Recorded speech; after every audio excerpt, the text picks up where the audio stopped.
Invest Shop. Opa, desculpa, falhas técnicas. Eu me lembro que algumas semanas antes de eu ser demitido, eu cheguei em casa um pouco assustado e falei, pai, eu estou preocupado um pouco porque eu escutei falar que lá na corretora que eu trabalhava, que era a corretora Invest Shop, vão mandar pessoas embora, né? E eu tô com medo de ser mandado embora. Ele falou, Guilherme, fica tranquilo que bons executivos nunca são mandados embora. Então, meu pai, como um bom médico e como péssimo empresário, me deu um péssimo conselho, né? Quando eu cheguei em casa demitido, né? Fiquei duplamente arrasado, né? Arrasado comigo mesmo e arrasado com ele também, né? E foi por isso que a XP nasceu. Eu falei, olha, eu não quero mais ficar no Rio de Janeiro, estou com vergonha de mim mesmo, quero fugir.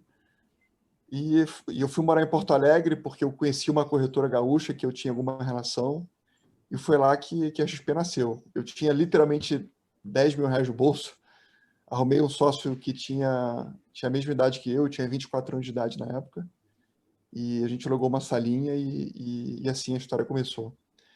E se me perguntar assim, o que me motiva, eu fui me descobrindo como empreendedor. Talvez eu tivesse essa vocação dentro de mim lá atrás, essa vontade de continuar melhorando a cada vez, a cada dia, né? Acho que empreendedor ele tem isso. O empreendedor verdadeiro, ele não tem nem de chegar. Óbvio que ele traça meta, óbvio que ele tem sonho grande, mas no fundo, ele sabe que o avião pode voar mais alto e pode voar cada vez mais longe. E é justamente isso que deixa ele vivo. Então, se me perguntar assim, Guilherme, até onde você vai? Eu quero continuar indo. Eu aprendi a aproveitar e a curtir justamente a jornada, né? Que é esse processo de você ser apaixonado por aquilo que você faz, você se cercar de pessoas maravilhosas, você ter um propósito que transforma uma indústria, você competir contra empresas muito maiores do que você, que são os próprios bancos, e mostrar para os clientes que você pode ter uma entrega ainda mais especial. Você mobilizar 5.000 funcionários, nós temos 10.000 agentes autônomos externos. Então, acreditar que a gente só está começando e que a gente pode voar muito mais longe, é isso que me motiva. Eu acho que se eu tivesse que parar, Gilson, eu acho que eu morria. Então, assim, eu não consigo me ver numa... Muita gente fala, mas se eu tivesse na tua posição, eu estaria aposentado numa praia do Caribe e tal. Isso não combina comigo, não. Ajuda muito você encontrar um projeto que você possa dedicar a sua vida. É óbvio que eu amo a minha família, eu tenho 3 filhas maravilhosas, tenho grandes amigos, mas eu adoro tocar XP, eu adoro estar aqui com vocês. Não é um trabalho. Quando você sai dessa palavra trabalho e você coloca projeto de vida, fica leve e as coisas acontecem naturalmente. Guilherme, bacana.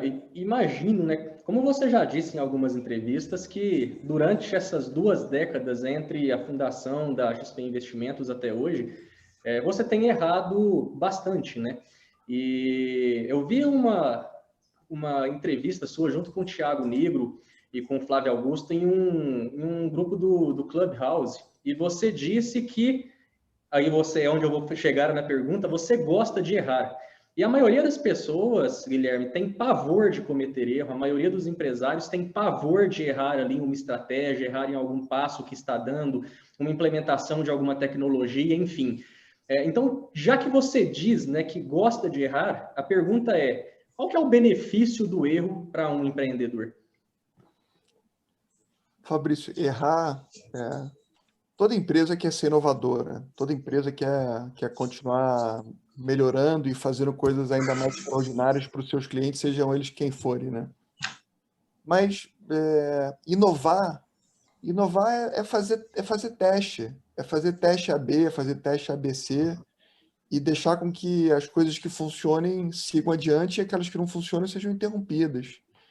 Então, eu digo na empresa todos os dias, nos encontros de cultura, nas conversas internas com os times e tal, que a gente não quer equipe que seja toda certinha, a gente quer equipe que erre. Obviamente que erre querendo. Ninguém erra querendo errar. Você tem que errar querendo acertar, obviamente.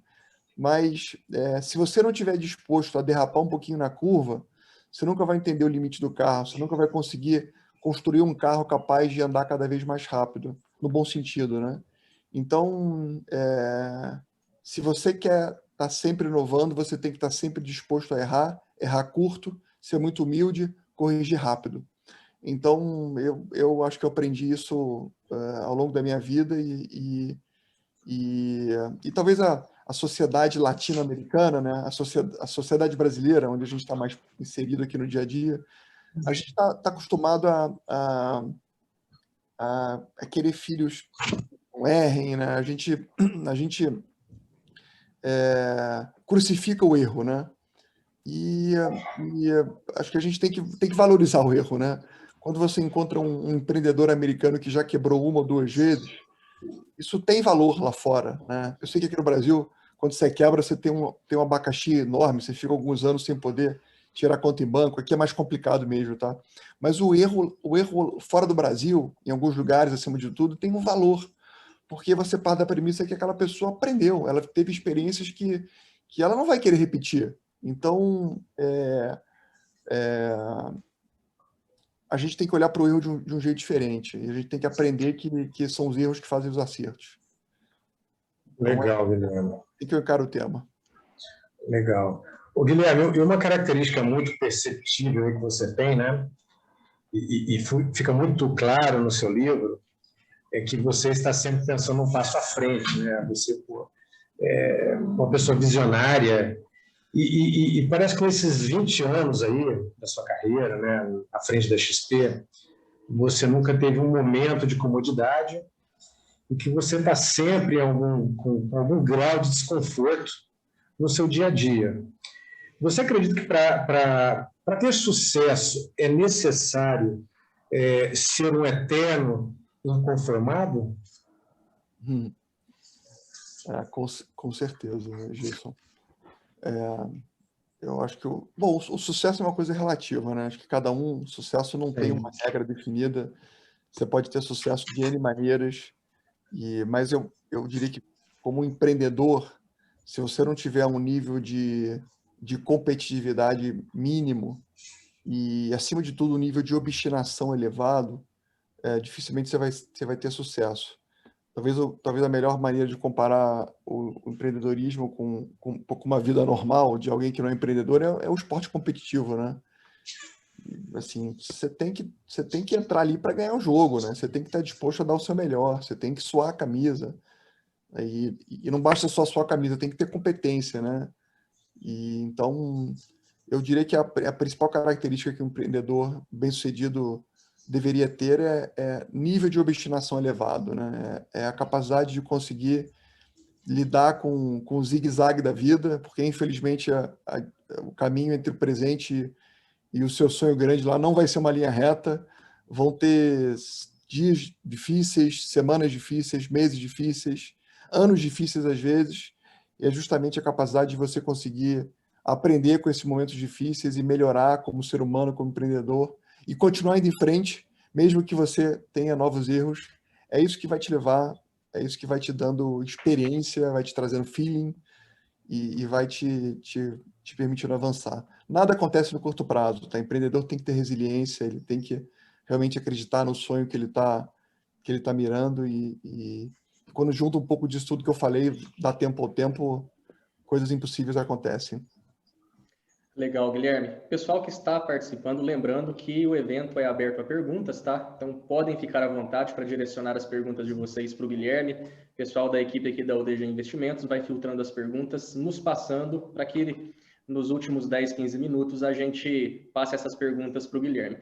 Guilherme, quero até aproveitar essa questão de, como o Gilson colocou e você confirmou, né, na questão de o empreendedor ser um eterno inconformado. E quando a gente ouve outras histórias de empresários que deram muito certo, perdão, a gente entende que muitas vezes o sucesso, como você disse, é relativo, mas ele muitas vezes está vinculado a uma transpiração, a uma vontade de fazer, a uma vontade de tentar e não ficar somente ali no plano de negócio, como muita gente fica no papel fica com medo de tentar, não tem obstinação, tem às vezes uma inspiração, mas na hora de transpirar, às vezes esse pessoal tem dificuldade. Na sua visão, qual que é o equilíbrio ideal entre transpiração e inspiração para que possa ser alguém um empreendedor de sucesso? Olha, eu sou da visão de que é 99% transpiração e 1% inspiração. Eu prefiro planos que sejam mais rasos e um time que coloque a mão na massa e sinta que aquilo realmente é prático no dia a dia e vai ajustando e vai sentindo aquilo que funciona na prática. E muitas vezes o empreendedor ele quer ver o plano completo, né? Ele quer construir um business plan que vai do ponto A até o ponto Z. E a minha experiência é que você tem que construir um plano que te leve talvez ao ponto B, até o ponto C no máximo.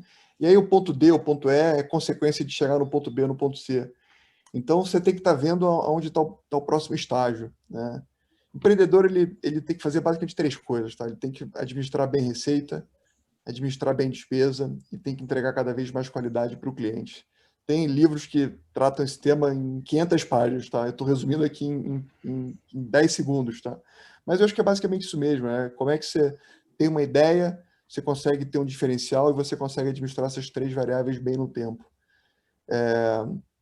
E, e é isso que vai te permitindo avançar e quanto mais você equilibra essa equação, o seu combustível naturalmente é lucro líquido. Lucro líquido é a sua oportunidade de avançar mais, de investir mais e você vai linkando os pontos um passo depois do outro. Então, empreender é um joguinho de linkar pontos, né? Eu sempre gostei, né? Quem leu a história quem leu o livro que conta a minha trajetória, né? Não é um livro meu, tá? Foi uma autora independente que acabou fazendo, mas tem assim um livro que é bem verdadeiro. Eu sempre gostei de jogar War, né? Aquele jogo de tabuleiro que imagino que muitos aqui tenham jogado na adolescência. Empreender é que nem jogar War. Você conquista um continente. Se você não tem muita peça no continente, já começa a avançar na direção de outro continente, você fica vulnerável e aí te invadem, né? Então você tem que ir juntando ficha e avançando aos pouquinhos, um passo de cada vez, com muita paciência, e isso vai naturalmente te permitindo avançar com passos bem calcados. Então foi um pouco isso que eu aprendi a fazer ao longo dos anos todos. O Guilherme, e nessa linha, né, como empreendedor, né, sobre a sociedade empresarial, ou seja, houve um momento, né, no livro, né, que fica muito claro que foi necessário, né, reduzir a posição ou mesmo comprar a parte de alguns sócios que já não faziam sentido para a empresa, né? Quais as características que você enxerga serem necessárias para buscar um sócio para a construção e desenvolvimento de uma empresa? Ou seja, como que o negócio pode crescer com pessoas alinhadas ao seu objetivo?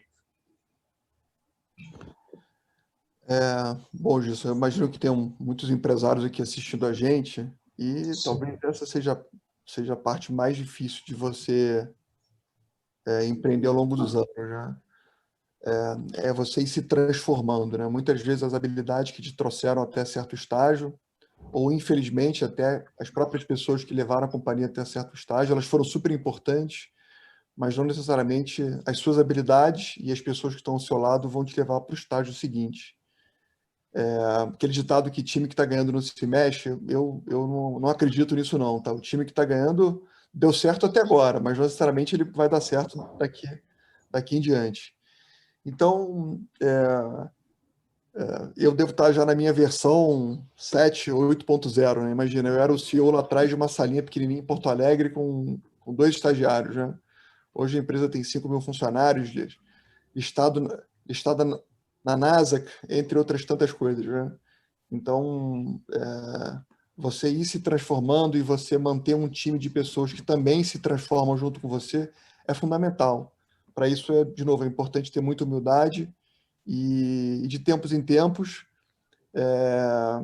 adquirir novas habilidades. E é difícil isso, porque você fazia bem feito aquilo que te permitiu chegar até aquele momento, né? E aí, nessa jornada, tem pessoas que, por mais que você ajude a se transformar e que você se dedique de corpo e alma lá, elas não conseguem se transformar. E aí, se você não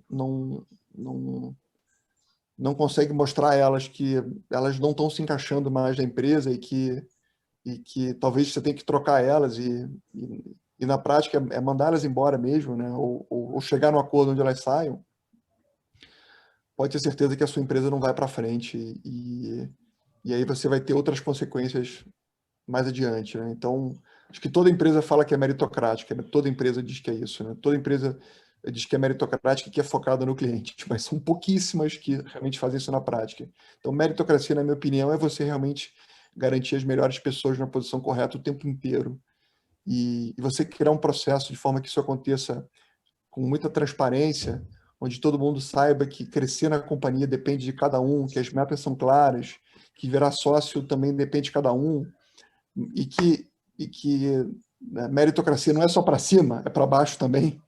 Né? Isso ajuda muito você a construir uma cultura que vai deixando a sua empresa ser um ser vivo. Eu acho que empresas vencedoras a longo prazo precisam ser organismos vivos, né? Ou seja, você tem que estar sempre permitindo que as melhores pessoas vão subindo e talvez as pessoas que não vão acompanhando esse processo vão sendo recicladas e é um pouco assim que funciona. É quase como a seleção brasileira, né? A gente quer que a seleção brasileira seja campeã do mundo, né? Alguém vai querer lá que o técnico da seleção coloque um lateral direito que não seja o melhor? Eu acho que empresário que não tiver essa mentalidade não sobrevive a longo prazo. Então, eu sei que é duro às vezes, né? Mas é um pouco assim que funciona. Entrando até nesse tema, Guilherme, recentemente, né, para quem acompanha a XP Investimentos de mais proximidade, viu que você saiu do cargo de CEO, foi para a presidência do conselho, subiu o Thiago Mafra para CEO. E qual é o entendimento, Guilherme, do timing ou o que já tem que ter acontecido em uma empresa? Porque muitas vezes o empresário ele tem um certo sentimento de que precisa fazer tudo sozinho, é do jeito dele. Se ele sair ali da gestão, pode ser que tudo aquilo que foi construído venha por água abaixo. Tem essa sensação de tem que estar centralizado. E você saindo do cargo de CEO da XP, subindo um outro profissional para esse cargo, como que você avalia a necessidade, em primeiro momento, de colocar pessoas para esse cargo, vamos chamar aqui de CEO, né, nas grandes empresas? Primeiro, a importância disso e, segundo, o timing para que isso seja feito em uma empresa. Bom, Fabrício, eu acho que toda empresa que começa do zero, como a maior parte das empresas no Brasil, se o líder não for centralizador, a coisa não avança, né? No fundo, é meio... No começo, se você não servir o cafezinho, não atender o cliente e não apertar o fio do computador embaixo da mesa, ninguém vai fazer, né? Você tem que dar um jeito de literalmente se virar nos 30, né? E só que depois de um tempo, se a empresa vai crescendo e você vai mantendo essa habilidade, você vai perdendo escala, né? Você vai tendo que aprender a delegar, vai ter que aprendendo a colocar as pessoas certas na posição certa. E aí, né, ao longo desses anos todos, talvez uns 10 anos depois de ter começado a empresa, eu caí nessa real, né? Por muitos anos eu fui um líder centralizador, e um belo dia eu acho que eu tive quase um piripaque, né? E eu vi que o caminho não era mais naquela direção, né? Eu acabava meu dia e por mais que eu trabalhasse 14, 15 horas por dia, sábado e domingo, nunca era suficiente. E eu vi que, olha, eu preciso ter gente melhor do que eu ao meu lado. Eu não posso saber mais do que todo mundo ali o tempo inteiro, né? Eu não posso estar interferindo tanto quanto eu interfiro no dia a dia da companhia. E foi aí que eu vi que o segredo eram pessoas, né?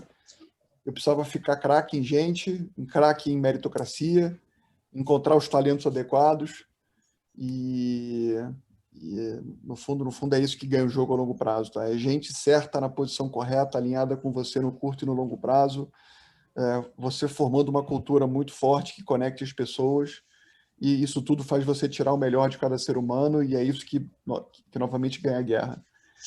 E, e então eu fui aprendendo a trocar as pessoas de posição, aprendendo a ver onde cada um se encaixava, aprender a ver a floresta de cima. Isso é fundamental, né? O CEO, o fundador de uma empresa, muitas vezes ele fica naquele buraco negro, né? Ele fica tocando o dia a dia, imerso no problema, e aí quando você fica imerso demais, você não vê a floresta de cima, e aí você não sabe de fato o que está acontecendo. Então, esse movimento que eu fiz agora de eu ir para o conselho é justamente ter encontrado alguém que eu acho melhor do que eu, que vai tocar o futuro da companhia nos próximos anos de um jeito ainda mais dinâmico. Eu acho que, modéstia à parte, eu fui o melhor CEO da empresa até hoje, mas, como eu disse, o time que está ganhando se mexe, porque você está vendo o futuro, né? Então, ter um líder que tem muita humildade também e que tem skills de tecnologia, e eu acho que a decisão mais acertada de todas. E, no fundo, eu vou montar uma dupla com ele, né? Eu vou ficar conectado com o longo prazo, olhando o que vai ser importante nos próximos 5, 10 anos, e ele vai estar, no curto prazo, executando o dia a dia. Então, no final, a gente forma uma dupla e com certeza a empresa fica ainda mais forte. Mas, de novo, acho que a gente tem... Os empreendedores e os empresários vão estar sempre se perguntando se aquilo que eles estão fazendo é realmente a melhor maneira de mexer o ponteiro, né? Quando você se pergunta isso, às vezes você pode enxergar que você não está alocando o seu tempo da melhor forma possível. Então, é um pouco do exercício que eu venho fazendo já há algum tempo e vi que era importante eu sair do dia a dia e dar esse passo na direção do conselho e da parte estratégica da companhia. Guilherme, é muito legal. Você até, inclusive, já recomendou um livro para nós, que é o livro Organizações Exponenciais. Sem dúvida nenhuma, né, a XP se enquadra como uma organização exponencial. Quando e como a gente pode identificar uma empresa com essa característica? E se você, em algum momento, no início, imaginou que a XP seria uma dessas organizações que teria esse crescimento tão acelerado como teve? Esse livro é muito bom, tá? Esse livro, acho que tiveram duas empresas que talharam muito a minha personalidade e a trajetória da empresa, né? O livro Good to Great, do Jim Collins, acho que foi o livro que fez a empresa ir até 2015, ali, 2014, e esse livro, Organizações Exponenciais, do Salim Ismail, foi a trajetória mais recente da empresa, e acho que todo empreendedor deveria ler os dois, né? Assim, ser uma organização exponencial é você pensar em escala, né? Como é que eu consigo construir algo que me dê escala? E talvez o sistema financeiro, que é o nosso segmento, ele é muito centralizado, né? Ele é muito hierárquico, né? E na minha cabeça tinha que montar uma coisa descentralizada, né? Tinha que construir uma empresa que pudesse empoderar as pessoas. Eu sempre digo na empresa que todo mundo lá é CEO, todo mundo tem direito de decidir, elas têm dever de decidir, tem direito de errar, e é isso que vai fazer com que todo mundo faça a empresa ser cada vez melhor, né? Então, a XP é uma empresa horizontal, diferentemente do setor financeiro tradicional, que é vertical. E quando a gente pensa em exponencialização, como é que eu consigo construir um ambiente onde eu descentralizo os negócios? Então, a nossa relação com a UDG é um exemplo disso, né? A UDG é um escritório super reconhecido, com sócios, e a gente coexiste. Então, a gente monta um hub na XP, onde a gente entra com infraestrutura, tecnologia, entra com conhecimento, e tem o escritório na ponta que faz toda essa relação comercial com o cliente, que aproxima as duas coisas. Então, a gente está exponencializando a nossa estrutura. Então, assim, isso te permite, de novo, ganhar escala e entrar nessa derivada exponencial, que eu acho que a gente só está começando. Assim, não sei se eu... E minha tela ficou preta aqui, gente. Eu tô no ar ainda ou não? Tá ok. Tá ok. Ela ficou preta aqui. Bom, não sei se a pergunta era essa, Gilson. Isso mesmo, perfeito, Guilherme. E até sobre isso, Guilherme, Hoje, um empreendedor que ainda não tinha esse conceito em mente, né, da organização exponencial, o que ele precisa, Guilherme, na sua opinião? Olhar para dentro da empresa, achar o quê, encontrar o quê, mudar o quê, para que ele consiga tornar a empresa hoje que não é exponencial em uma empresa exponencial? A primeira coisa é ele tem que encarar todo mundo do time dele como se todo mundo fosse igual. Acho que começa olhando para dentro de casa, né? Você tem que, se você começar a horizontalizar a tua empresa, você já deu um belo ponto de partida, né? Se todo mundo se sentir, mesmo que as pessoas não sejam suas sócias, se todo mundo achar que pode ser teu sócio, se todo mundo achar que está comandando a empresa junto com você, obviamente que cada um tem a sua meta, cada um tem o seu quadrado, cada um se complementa. Você não estou dizendo que tem que construir uma anarquia interna, não, não é isso, mas a gente precisa empoderar o ser humano. E quando todo mundo fica empoderado e todo mundo sabe a direção da companhia, você já tem um alinhamento grande e todo mundo começa a remar na mesma direção. Eu acho que tem muita empresa que é de dono, né? E eu tive a chance de ter uma empresa só minha, mas eu fui vendo que o barato não era isso, que o barato era dividir meu sonho me alinhar com outros sócios tão bons ou melhores do que eu e formar uma empresa de donos. Isso é muito poderoso. Isso já vai criando dentro de casa um conceito de tá todo mundo no mesmo barco, né? Quando você é o dono e quando tem um funcionário ali, a minha experiência é que é normalmente nós contra eles, né? As pessoas, elas estão na mesma empresa, mas elas não estão do mesmo lado da canoa, né? Quando você consegue construir uma partnership e consegue fazer a meritocracia permitindo que pessoas extraordinárias fiquem ao seu lado, você já mudou de patamar em relação a como você encara o seu time, né? Então, eu sempre encarei todo mundo como igual, do estagiário aos meus sócios todos, todo mundo manda igual na empresa, né? Eu sempre digo que manda quem tem o melhor argumento. E a gente tem que ir se convencendo daquilo que é o caminho mais reto em direção àquilo que a gente quer ir, né? Então, isso já diz muita coisa, né? E aí, depois, você vai pensando em como vai fazendo isso com o mercado, como é que você vai construindo escalas, você vai construindo modelos que permitam que você tenha cada vez mais custos controlados e crescimentos é, exponenciais, né? Mas o ponto de partida, sem dúvida nenhuma, é começar dentro de casa. Legal, Guilherme.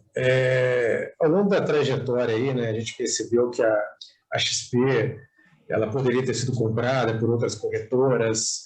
Tivemos um início aí, eu lembro que quando a XP teve o maior volume negociado na Bolsa, a gente teve uma comemoração ali, eu não lembro exatamente se era 2010. Então, assim, como que a concorrência ajudou a XP ou estimulou a XP nesse processo de crescimento? Como a concorrência estimulou. Como que ela ajudou a XP aí nesse processo? Porque eu acho que ela foi super importante, né? Eu lembro ali que o desafio era ser o quinto, depois o quarto, depois o terceiro. E isso a gente falava em renda variável, né? Porque o nosso negócio era renda variável, né?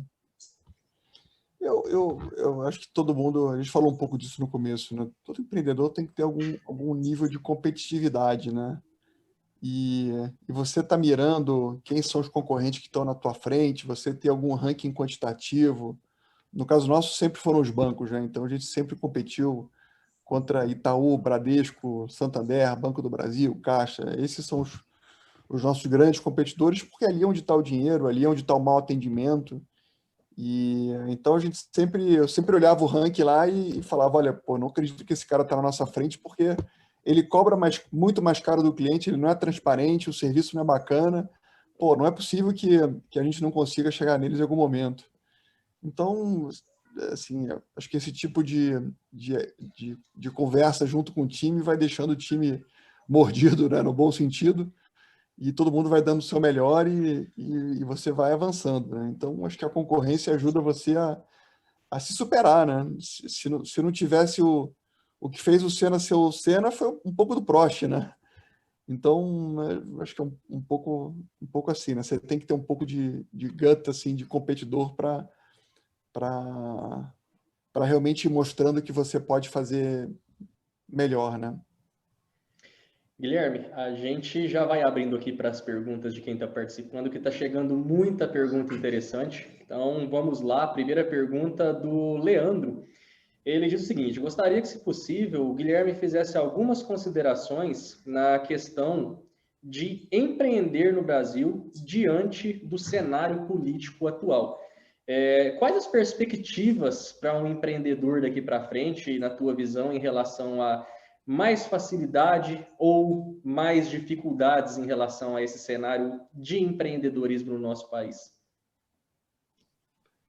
Bom, eu acho que o Brasil é um país que tem mais oportunidade no mundo. Tá? Talvez não seja essa a frase que você gostaria de escutar, né? Talvez.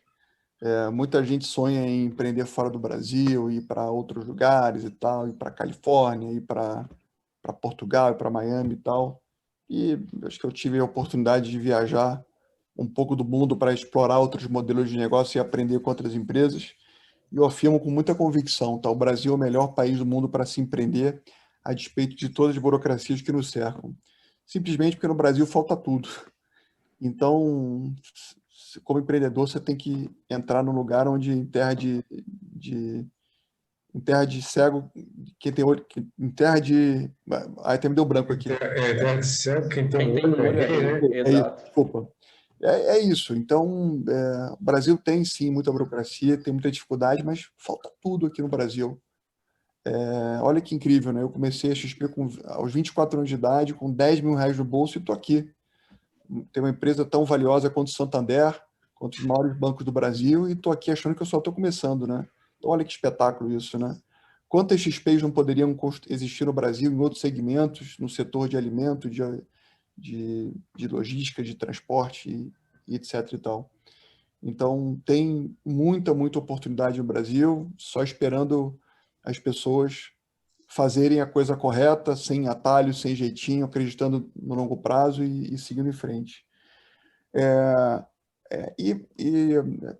Assim, acho que eu não me lembro de verdade quando o Brasil teve estabilidade política, né? Alguém se lembra aí? Quando é que o Brasil teve estabilidade política? Não existe isso, né? Não. Existe instabilidade política no mundo eterna, né? Sempre vai ter uma briga política entre direita e esquerda, entre centro e direita, entre centro e esquerda. Então, isso é vida e vai ser sempre. E o que prevalece, na minha opinião, não é o macro cenário, é o micro cenário. Olha quantas crises o Brasil teve nesses últimos 20 anos. Eu nasci no meio de uma crise. Eu nasci em 2001. Né? Teve a crise de 2000, teve o mensalão em 2005, teve a crise americana em 2007, teve o subprime em 2008 e tantas outras crises. Né? E eu estou aqui, né? E crescendo a cada ano, dobrando a cada ano. Então, as oportunidades, acima de tudo no Brasil, estão no micro cenário, não estão no macro cenário. Óbvio que o macro cenário é aquele vento de cauda. E, e olha, vai entrar governo, vai sair governo, pode ser o governo mais liberal, pode ser o governo mais esquerdo, a gente vai estar sempre falando que a gente tem estabilidade política e se você não agir e você não encontrar as oportunidades e não construir as combinações ali de decisões que vão te levar àquilo que você quer, você não vai sair do lugar. Então, assim, volto a repetir, o Brasil é o país que tem mais oportunidades no mundo, é um país democraticamente estabilizado, um país com um povo super trabalhador, um povo com um lugar com dimensões continentais, basicamente feito por monopólios e oligopólios. Então, é um sonho competir contra monopólios e oligopólios. Então, novamente, acho que o Brasil é o país dos empreendedores. Legal, Guilherme. E continuando nessa linha de empreendimento, tem uma pergunta aqui do Matheus, que ele pergunta o seguinte: qual o maior desafio para um jovem investidor empreendedor no mercado brasileiro? Quais as recomendações que você daria? Por onde começar? Onde aprender mais sobre o mercado? A minha recomendação é que você comece estudando e comece aprendendo a tomar pequenos riscos.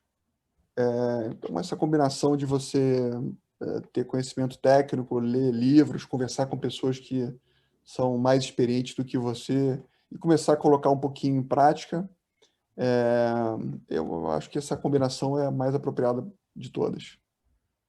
Bacana.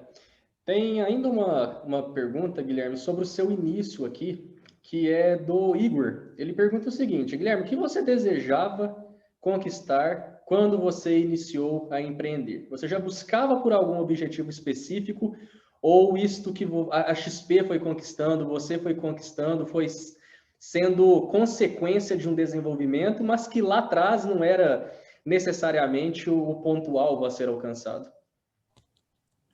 Igor, a minha primeira meta, quando eu comecei a empreender, é eu preciso voltar a ganhar o salário que eu tinha quando eu era executivo, quando eu ainda era executivo, tá? Aí depois eu falei, pô, meu Deus, o meu sonho é ter um dia R$ 1 milhão.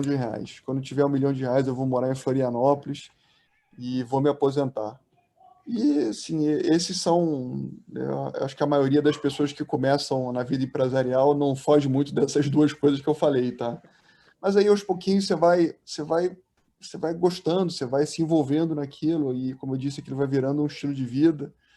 E aí, no final, aquilo vira a tua vida. E aí, assim, talvez alguém que olhe de fora, talvez a minha trajetória, a trajetória de vocês aí da UDG, que a gente vem crescendo exponencialmente ambas as empresas, e a gente vem vivendo isso um pouquinho a cada dia, né? Quase como aquele filho que cresce um pouquinho a cada dia, e depois de 3 anos a tia chega lá e olha ele, tá grande, né?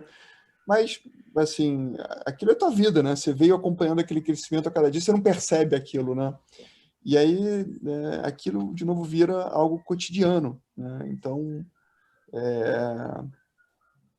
eu acho que é importante você ter pequenas metazinhas no começo, porque aquelas metazinhas vão te dando a sensação de que você está cumprindo alguns milestones importantes da vida, mas ao começar a cumprir aquelas metas, felizmente o ser humano ele é insaciável. Quanto mais ele avança, né? Mais ele quer avançar, mais ele quer melhorar.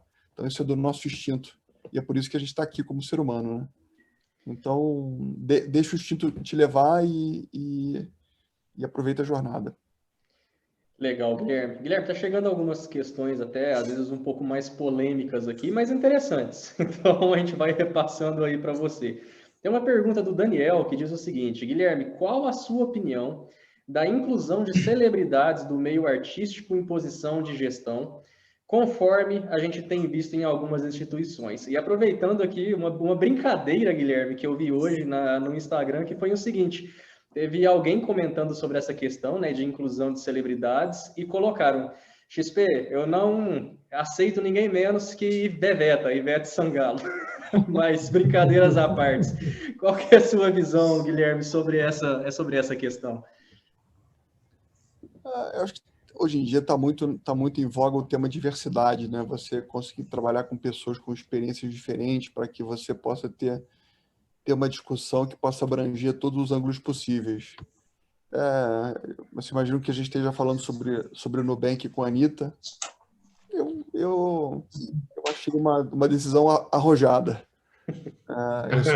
Eu não conheço a Anitta, mas tudo que eu escuto dela é que ela é uma pessoa super inteligente, jovem, e, e eu não sei avaliar porque não foi comigo, mas é corajosa a decisão, né? No fundo, quando você encontra alguém que tem química com você, seja a pessoa que for, né? Não necessariamente você tem que ter um conselho de pessoas que têm a mesma experiência, vieram todas da mesma faculdade e etc, né? Você tem que mesclar um pouco, você tem que mesclar pessoas diferentes mesmo, né? Isso é positivo. Mas eu não sei julgar se a Anitta é uma boa conselheira ou se tem um... Eu nunca tinha pensado em ter um artista ao meu lado como conselheiro, mas, sem dúvida nenhuma, depois da decisão do Nubank, essa possibilidade ficou um pouco mais aberta, né? Se não, o que eu vou fazer, mas, opa, tem esse caminho aqui que pode ser interessante. Legal.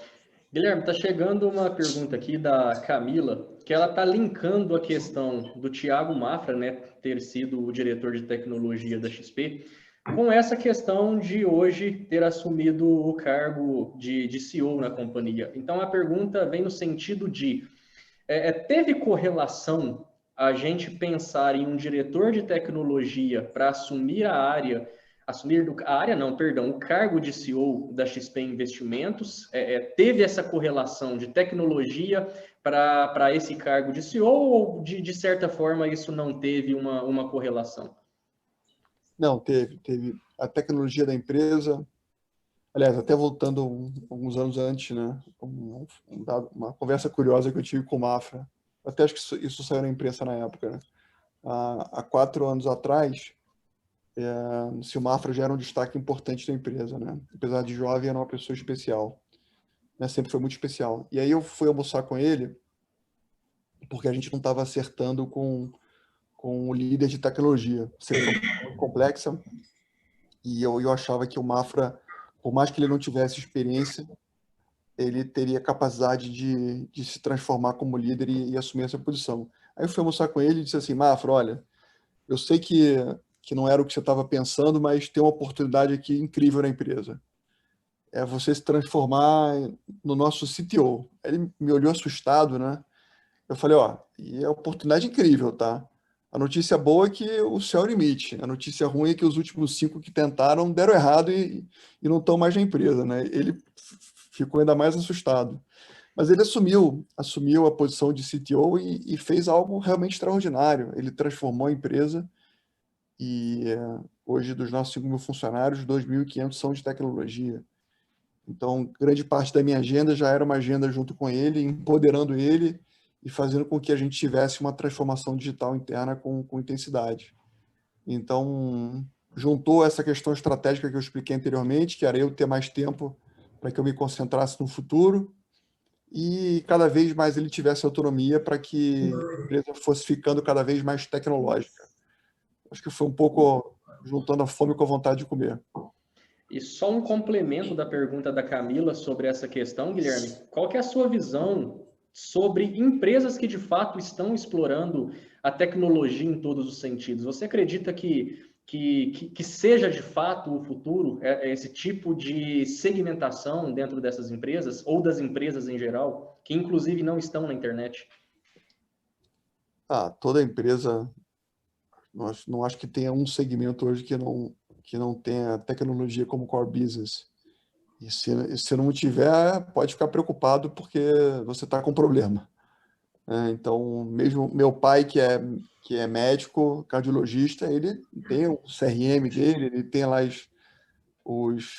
as inteligências artificiais que o ajudam no diagnóstico dos exames que ele faz e tal. Então, né, a tecnologia é uma necessidade hoje em dia. Então, sem dúvida nenhuma, esse é o caminho. Guilherme, uma pergunta que os clientes têm feito, né? A XP vai ter uma bolsa? Qual que é o objetivo da XP criando uma bolsa para concorrer com a B3? Qual que é o que a gente pode esperar com relação a esse business aí da XP? Não, a gente não tem nenhum interesse em montar uma nova bolsa, isso foi um boato que aconteceu lá atrás. O CEO do Banco XP é o Zé Berenguer, que era o ex-CEO do Banco JP Morgan, e também era conselheiro da Bolsa. Então, quando ele saiu do conselho da Bolsa, começou a se ter algumas especulações sobre essa possibilidade, mas isso não faz o menor sentido. Não é o nosso core business montar uma nova Bolsa, mas a gente tem algumas ações de criptomoedas, onde a gente tem avançado em algumas discussões. A gente, inclusive, teve uma corretora de cripto no passado, que era a XDEX, e provavelmente a gente vai voltar a falar sobre esse tema nos próximos meses. Mas, como eu disse, a intenção não é competir contra a B3, nunca foi. Guilherme, depois dessa resposta sua, acho que as ações da B3 amanhã vão explodir, hein? Guilherme, tem uma pergunta do Ramon. Acredito que ela pode ser ou muito fácil de ser respondida ou muito difícil de ser respondida, mas ele pergunta para você o seguinte: qual é o dia, Guilherme, que você considera o mais importante da XP Investimentos? O dia mais importante. Olha, Fabrício, o que me vem na cabeça aqui todo empreendedor, se ele não está ganhando dinheiro, ele não está empreendendo, ele está se enforcando, né? porque quanto mais dinheiro ele perde, mais o muro mais o abismo vai se aproximando, né? E eu demorei um ano até todo o meu dinheiro acabar, ter que vender meu carro, e literalmente eu fiquei com R$ 1.000 na conta. Então eu cheguei ali na beirinha do abismo. E eu me lembro a sensação de felicidade que eu tive quando assim, nos meus últimos dias ali, de chegar nesses R$ 1.000 na conta corrente, eu estava começando a dar algumas aulas, estava começando a ensinar as pessoas e convidar as pessoas que viessem na XP para aprender comigo. E aquilo estava dando certo, mas eu não conseguia fazer dinheiro ainda com esse processo. E aí eu consegui convencer a Zero Hora a fazer um anúncio de graça. A gente fez uma permuta lá e eu ia lançar um curso que ensinava as pessoas a investir em ações. O prédio onde ficava a XP tinha um salão de festas, também super simples, não custava nada, era só limpar depois. E eu botei o anúncio na Zero Hora, curso Aprenda a Investir na Bolsa de Valores, sábado e domingo, de 9 da manhã às 5 da tarde. Era eu que ia dar aula mesmo. E achei que ia aparecer meia dúzia de pessoas, e apareceram 30 alunos corajosos, né? E o curso custava R$ 300. Eu fiz R$ 9.000 no fim de semana. Então, eu acho que esse foi um dos dias mais felizes da minha vida. Eu achei que eu tinha ficado rico, né? E foi quando cara, eu estou empreendendo, né? Estou empreendendo, por não estou mais me enforcando. E o mais legal de tudo é que depois que eu fiz esse curso, todo mundo que aprendeu comigo abriu conta. Então, foi mais legal ainda, porque eu falei, opa, encontrei o caminho, né? O caminho não é convencer ninguém a investir comigo. O caminho é convencer a pessoa a vir aprender comigo. E aí fui embora. Mas tiveram vários outros dias muito felizes, mas eu acho que esse foi bem marcante mesmo. Guilherme, nós temos, infelizmente, só mais 6 minutos de conversa aqui com você, de bate-papo, mas eu queria ainda explorar duas questões, eu acredito que dá tempo. Tem uma pergunta aqui que diz o seguinte, que você fala sempre, né, que a visão de longo prazo, que é só o início, e às vezes a pergunta aqui vindo já, né, uma afirmação de um participante, o caminho é longo e não é difícil às vezes se perder nesse caminho. Quais são os indicadores de desempenho mais importantes para a gente direcionar processos no curto, médio, longo prazo para que a gente de fato não se perca nesse caminho? Receita, despesa e qualidade. Simples assim. Você quer empreender, você tem que dominar a contabilidade básica. Eu sei que nesse dia de hoje, onde tem muita abundância de capital, às vezes fazer lucro líquido não é importante, mas eu sou empreendedor raiz.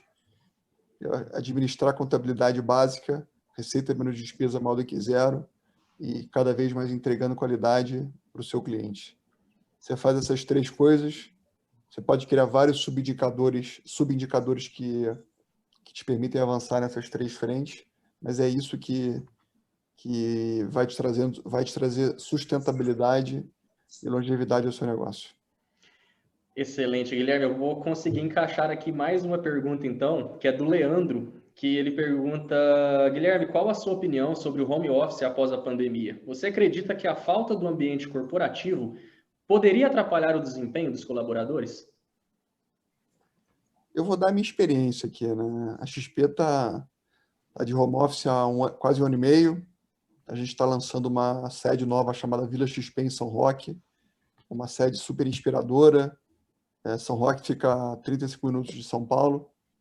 E no começo eu achei que a empresa não ia funcionar, né? Imagina, a gente sempre trabalhou em loco, e eu confesso que eu tinha um preconceito grande com pessoas que trabalhavam de casa. Eu achava que eram pessoas que eram descomprometidas com o trabalho, e acho que todo mundo teve que aprender a trabalhar assim, né? No começo foi um baque, mas em pouco tempo a empresa foi se adaptando, e a gente foi percebendo os benefícios, né? E, acima de tudo, você consegue ter um ganho muito grande de qualidade de vida, mesmo nos dias de hoje, onde a gente não consegue sair de casa direito e a vida ainda está bem, bem difícil. Mas quando a gente trabalha em São Paulo, como é a nossa matriz hoje em dia, chegar no trabalho já é uma aventura, né? O tempo médio que as pessoas gastavam no trânsito era entre 1h30 e 2 por dia no trânsito, né? Então, acaba que a qualidade de vida das pessoas é baixa, né? Tinham muitas pessoas que acabavam não conseguindo cuidar bem da saúde, só viam os filhos no fim de semana. Então, quando você destrava essa variável e você consegue demonstrar às pessoas que elas podem morar em lugares onde a vida seja mais barata, onde a qualidade de vida seja maior e onde elas possam aproveitar melhor o tempo delas sem diminuir o comprometimento com a empresa, eu acho que tem um cenário que ganha, ganha, ganha. Então, a empresa nunca cresceu tanto, nossa equipe nunca esteve tão feliz e a gente está muito animado em continuar mantendo esse modelo, que eu não acho que vai ser nem 8 nem 80, tá? Acho que vai ser um modelo híbrido. Então, eu não acredito mais no modelo bater ponto, eu acredito no modelo onde a gente se encontra assim, talvez 1, 2 vezes na semana, a gente faz treinamentos,